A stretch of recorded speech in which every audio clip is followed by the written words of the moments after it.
देखिए, दलित, पिछड़ा वर्ग, अति पिछड़ा वर्ग, आदिवासी वर्ग, आपके खिलाफ इस देश में 24 घंटा अत्याचार होता है। आपको दबाया जाता है, आपको शिक्षा के सिस्टम में रोका जाता है, आपके खिलाफ पेपर लीक किया जाता है और आपके करियर को रोकने के लिए, खत्म करने के लिए किया जाता है। हमने 3 मांगे की है। सबसे पहले जाति जनगणना, सही तरीके का जाति जनगणना जो हमने तेलंगाना में किया। दूसरी बात, कानून, हिंदुस्तान का कानून है कि प्राइवेट कॉलेजेस और यूनिवर्सिटीज में आरक्षण होना चाहिए और ना नरेंद्र मोदी ना बिहार की सरकार उस कानून को लागू कर रही है।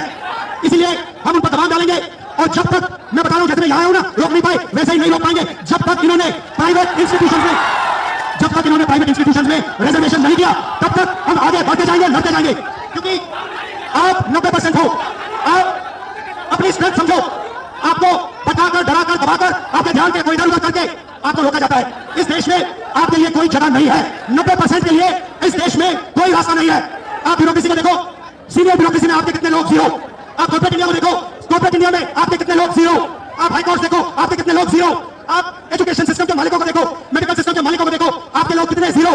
मगर मनरेगा की लिस्ट निकालो, आपके लोगों से भरी हुई है। मजदूरों की लिस्ट निकालो, आपके लोगों से भरी हुई है।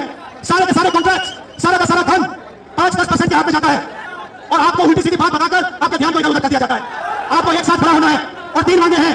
पहली मांग जाति जनगणना, दूसरी मांग प्राइवेट इंस्टीट्यूशंस में, प्राइवेट स्कूल और कॉलेजेस में रिजर्वेशन, अति पिछड़ा का, ओबीसी का, दलित का, आदिवासी का।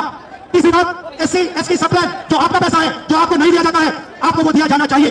ये 3 चीजें कहने में आपसे आया था। और ये बात समझिए, आप एक बात समझिए, बिहार की पुलिस ने अभी मुझे रोकने की कोशिश की, रोक नहीं पाई। पता है क्यों नहीं रोक पाई? नहीं, इसलिए नहीं रोक पाई क्योंकि आपकी शक्ति मेरे पीछे है। आपकी शक्ति मेरे पीछे है, इसलिए कोई, दुनिया की कोई शक्ति उसको रोक नहीं सकती है।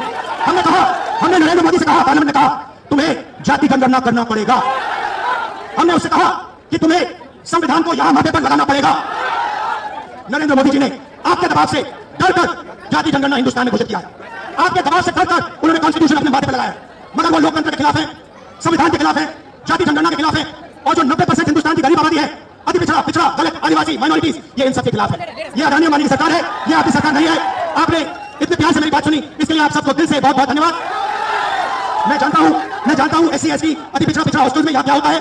मैं आपको गारंटी देता हूं, जैसे हिंदुस्तान में सरकार आएगी, जैसे ही बिहार में हमारी सरकार आएगी, हम ये सारा का सारा बदल देंगे और आपके लिए जो होना चाहिए वो करते रहेंगे। आप सबका बहुत बहुत धन्यवाद। नमस्कार, जय हिंद।